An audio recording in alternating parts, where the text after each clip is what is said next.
भाभी, ओ भाभी, अरे आप अब तक तैयार नहीं हुई। ये चौथी बार भेजा है माँ ने आपको बुलाने। अगर अब की बार आपको लेकर नहीं गई तो आपका तो पता नहीं, मेरी जरूर पिटाई हो जाएगी। बस ये ब्लशर और लिपस्टिक लगा लूं, बस 2 मिनट फिर चलते हैं। ये कहकर घर की नई नवेली बहू मानसी वापस से अपना मेकअप करने लगी। उसकी ननद सोमी उसके पास आकर खड़ी हो गई और फिर, अरे बाप रे भाभी, आपकी पलकें तो झड़ गई। नहीं सोमी, ये नकली पलके हैं। ये देखो, इस लैश ग्लू से इन्हें आंखों पर लगाते हैं। कमाल है ये तो। और ये क्या है भाभी? ये ब्लशर और ये हाइलाइटर है, और ये है आई शेडोज की पैलेट। और एक चीज दिखाऊं, ये देखो, ये मेरा लिपस्टिक का कलेक्शन। अरे वाह भाभी, आपके पास तो मेकअप का कितना सारा सामान है। मेरे पास तो बस एक गुलाबी लिपस्टिक है जो मेरे बहुत जिद करने पर माँ ने दिलवाई थी, वो भी 1 साल पहले। अरे पर ऐसा क्यों? तुम्हारी उम्र में तो लड़कियां कितना मेकअप करती हैं। हाँ, लेकिन माँ को मेकअप बिल्कुल भी पसंद नहीं, न खुद करती हैं और न मुझे करने देती हैं। ओहो, चलो कोई बात नहीं। अब से मेकअप के लिए तुम्हें जो कुछ भी चाहिए हो तुम मुझसे ले लेना। अब उससे अच्छा ये नहीं होगा कि आप ही मेरा मेकअप कर दिया करो, क्योंकि सच बताऊं तो मुझे मेकअप करना नहीं आता। तो फिर चलो आओ यहाँ बैठो, मैं आज ही तुम्हारा मेकअप करती हूँ। और इसके बाद सोमी चहकते हुए कुर्सी पर बैठ गई और मानसी भी बड़े मन से उसका मेकअप करने लगी। लेकिन इस सब में ये दोनों भूल ही गई कि बाहर मानसी का इंतजार हो रहा था। जब काफी देर तक सोमी मानसी को लेकर बाहर नहीं आई तो सोमी की माँ कल्याणी खुद मानसी के कमरे में आई और वहां का नजारा देखकर उनका पारा 7वें आसमान पर चढ़ गया। सोमी, तुझे किसने भेजा था यहाँ ये लीपापोती करवाने के लिए? माँ वो मैं वो बस अब थोड़ा सा, मतलब बस ऐसे। माँ जी, आप सोमी पर नाराज मत होइए, इसे मैंने ही रोक लिया था। शायद आपने इसे ध्यान से नहीं देखा। देखिए ना, सिर्फ हल्के से मेकअप में कितनी सुंदर लग रही है। सुंदर? 1 नंबर की भूतनी लग रही है, बिल्कुल तेरी तरह। ए सोमी, जा सबसे पहले मुंह धोकर आ और फिर सबका चाय नाश्ता दे।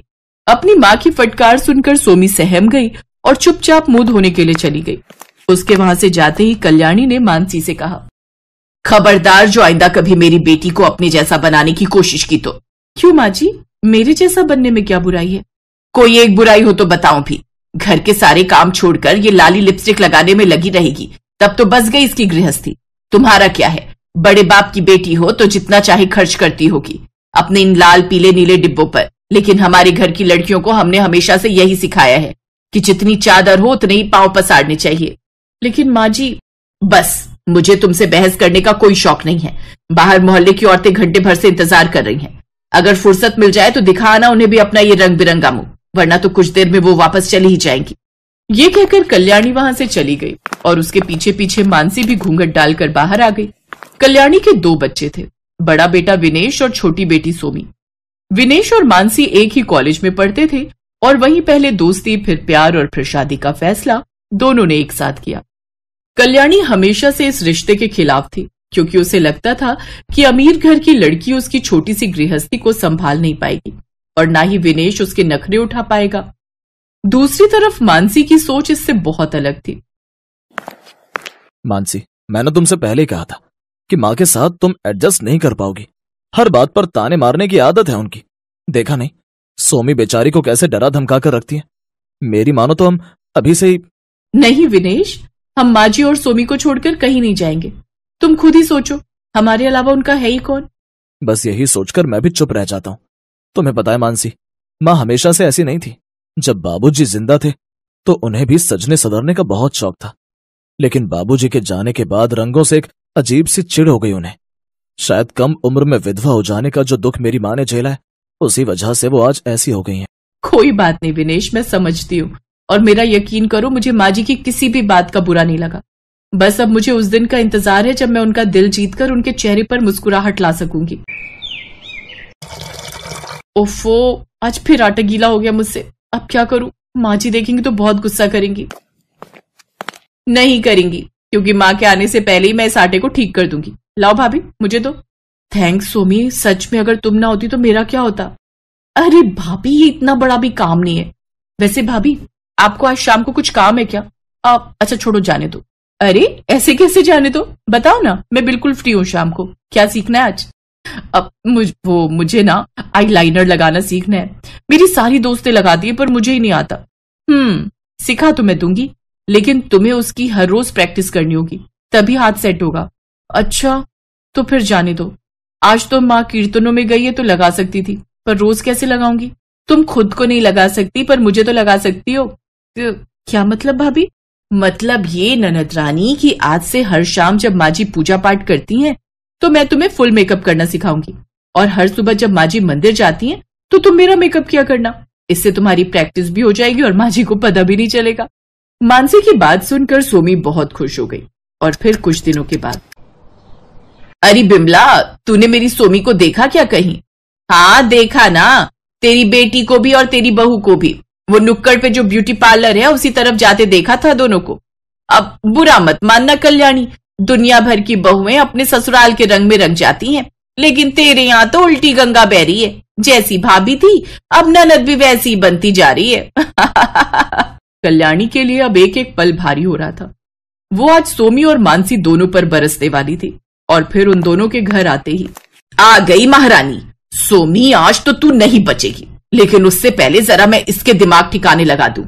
क्यों री, तुझे कहा था ना मैंने कि मेरी बेटी से दूर रह, लेकिन तू नहीं मानी। बता क्यों लेकर गई थी इसे ब्यूटी पार्लर? हैं, अपने जैसा बनाना चाहती है इसे भी। माँ चुप हो जाओ, तुम्हें कुछ नहीं पता। चुप हो जा सोमी, वरना तेरी टांगे तोड़ दूंगी। तेरी हिम्मत कैसे हुई मुझसे पूछे बिना इसके साथ जाने की? क्योंकि उसका जाना जरूरी था माँ, और ये दोनों ब्यूटी पार्लर नहीं बल्कि मेरे साथ सोमी के एडमिशन के लिए गई थी। एडमिशन? सोमी का? कहाँ? और मुझे इस बारे में कुछ क्यों नहीं बताया? क्योंकि अगर तुम्हें बता देते तो तुम सोमी को कभी जान ही नहीं देती। माँ, मैंने और मानसी ने सोमी को एक अच्छे इंस्टीट्यूट से ब्यूटिशियन का कोर्स करवाने का फैसला किया है। नहीं, कोई जरूरत नहीं फालतू पैसे बर्बाद करने की। और ये सब करके क्या करेगी सोमी? तेरी बीवी के जैसी बनेगी। नहीं माँ जी, सोमी मेरे जैसी नहीं बल्कि मुझसे कहीं बेहतर बन सकती है।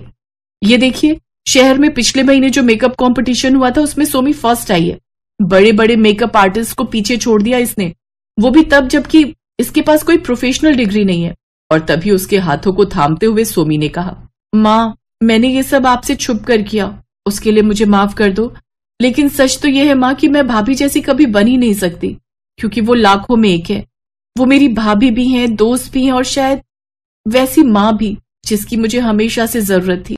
सोमी के शब्दों ने इस बार कल्याणी के दिल को झकझोर दिया और उसे अब अपनी गलती का एहसास था। उसने सोमी के सिर पर प्यार से हाथ फेरा और फिर आंखों में शर्मिंदगी लेकर मानसी की तरफ हाथ जोड़ लिए, क्योंकि वो समझ गई थी कि उसके घर के लिए मानसी से अच्छी बहू और कोई हो ही नहीं सकती थी।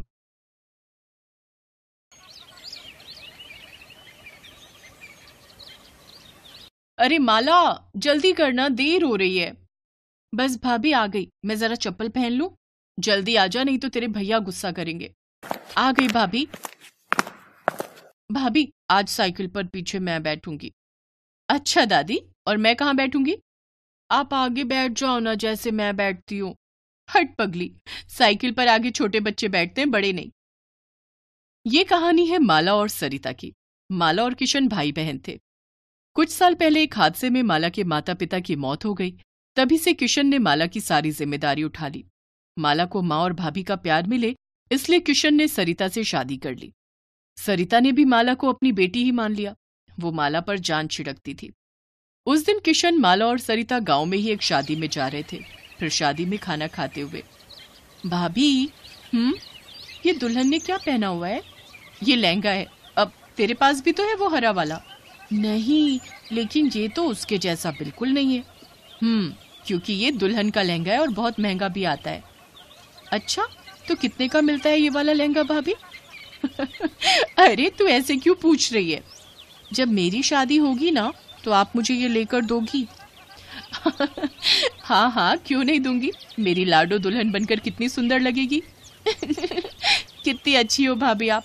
रुको, इसी बात पर मैं आपके लिए एक और रसगुल्ला लेकर आती हूँ। अच्छा, चंट कहीं की। माला और सरिता जिस शादी में गए थे वो गांव के जमींदार की बेटी की शादी थी। जमींदार के पास पैसों की कमी तो थी नहीं, इसलिए उसने अपनी बेटी के लिए शहर से बहुत ही महंगा ब्राइडल लहंगा सिलवाया था। पर यह बात छोटी माला को कहाँ समझ आती, लेकिन सरिता के दिमाग में ये बात घर कर गई थी। घर लौटते हुए साइकिल के आगे बैठी माला अपने भैया के साथ ढेर सारी बातें करती रही और साइकिल पर पीछे बैठी सरिता बस यही हिसाब लगा रही थी कि उसे हर महीने कितने पैसे जोड़ने होंगे ताकि माला की शादी तक वो उसके लिए एक अच्छा लहंगा खरीद सके। वक्त गुजरता गया और फिर एक दिन, डॉक्टर साहब वो ठीक तो है ना? इन्हें सांप ने काटा है, जहर काफी फैल गया है। हमें इन्हें बचाने के लिए शहर से कुछ इंजेक्शंस मंगाने पड़ेंगे। आप एक काम करिए, 15,000 रुपए जितना जल्दी हो सके काउंटर पर जमा करा दीजिए। किशन जब खेतों में काम कर रहा था तभी उसे एक जहरीले सांप ने काट लिया था। उसके साथी उसे अस्पताल तो ले आए, लेकिन डॉक्टर ने ऐसी बात कह दी थी जिसके बाद सरिता सोच में पड़ गई। सरिता के पास पैसे थे मगर वो उसने माला के लहंगे के लिए बचा कर रखे थे, लेकिन इस वक्त किशन का इलाज ज्यादा जरूरी था। सरिता ने सारे पैसे अस्पताल में जमा कर दिए। इस तरह किशन की जान तो बच गई, लेकिन वो पहले से बहुत कमजोर हो गया। फिर डॉक्टर ने सरिता से कहा, देखिए इनकी जान तो बच गई है, लेकिन 3-4 महीने इनसे कोई भारी काम मत करवाना, ये झेल नहीं पाएंगे। इनकी सेवा करो और खूब खिलाई पिलाई भी करनी होगी। जी डॉक्टर साहब। उस दिन से सरिता पर घर चलाने की पूरी जिम्मेदारी आ गई। हालांकि अच्छी बात यह थी कि अब माला जवान हो गई थी, तो माला घर का काम देखती और सरिता बाहर जाकर एक फैक्ट्री में काम करने लगी। तभी एक दिन फैक्ट्री से लौटते हुए माला को रास्ते में एक बहुत बड़ी दर्जी की दुकान दिखी, जिसके बाहर बड़े सुंदर लहंगे टंगे हुए थे। सरिता जानती थी कि वो लहंगे बहुत महंगे होंगे और वो उसे खरीद नहीं पाएगी, लेकिन तभी उसे कुछ सूझा। नमस्ते सेठ जी। नमस्ते नमस्ते, बताओ क्या चाहिए?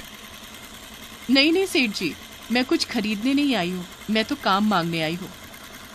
अच्छा, वैसे मेरे यहाँ एक मशीन खाली तो है। तुम्हें सिलाई आती है? आती तो नहीं है सेठ जी, पर राम कसम बहुत मेहनत करूंगी, जल्दी से जल्दी सीख लूंगी। चाहे तो मुझे आप पैसे मत देना, बस बढ़िया लहंगा सिलना सिखा देना। सरिता की आंखों में सच्चाई देखकर सेठ ने उसे काम पर रख लिया। अगले ही दिन से सरिता उस दुकान के काबिल दर्जियों से सिलाई सीखने लगी। वो सिलाई के काम के साथ साथ दुकान की साफ सफाई भी करती। उसकी मेहनत से सेठ बहुत खुश था। फिर ठीक 1 महीने बाद, हाँ भाई सरिता, कुछ सीखा तुमने? आज 1 महीना हो गया तुम्हें? जी सेठ जी, देखिए ये मैंने सिला है।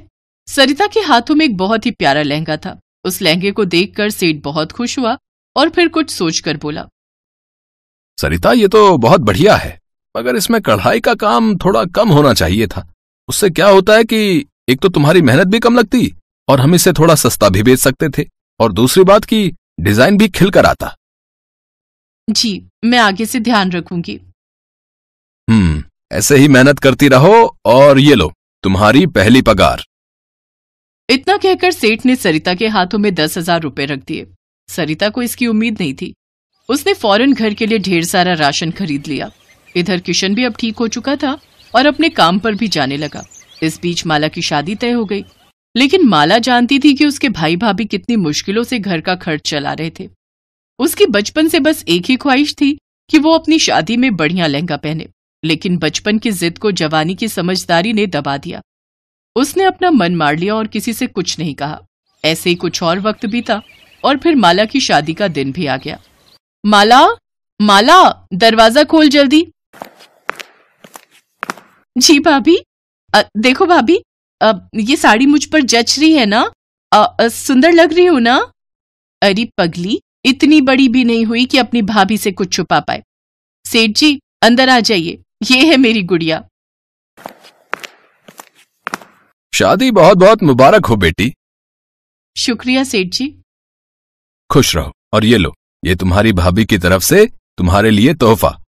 माला ने फौरन उस थैले को खोला तो उसमें बहुत ही खूबसूरत लहंगा था। माला कुछ न कह सकी, वो बस सरिता की तरफ देखकर रोई जा रही थी। और फिर, तुम्हें पता है बेटी, तुम शादी में बढ़िया लहंगा पहन सको, इसके लिए तुम्हारी भाभी ने मेरी दुकान पर काम करना शुरू किया। दिन रात सिलाई का काम सीखा, और फिर हर रोज थोड़ा थोड़ा करके इसने अपने हाथों से तुम्हारे लिए ये लहंगा सिला है।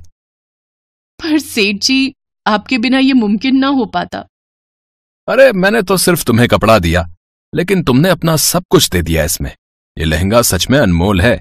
मुझे नहीं पता कि इस गांव में इतना महंगा लहंगा आज तक किसी दुल्हन ने पहना है कि नहीं। नहीं पहना होगा सेठ जी, क्योंकि किसी भी दुल्हन के पास इतना प्यार करने वाली माँ जैसी भाभी थोड़ी ही होगी। भाभी,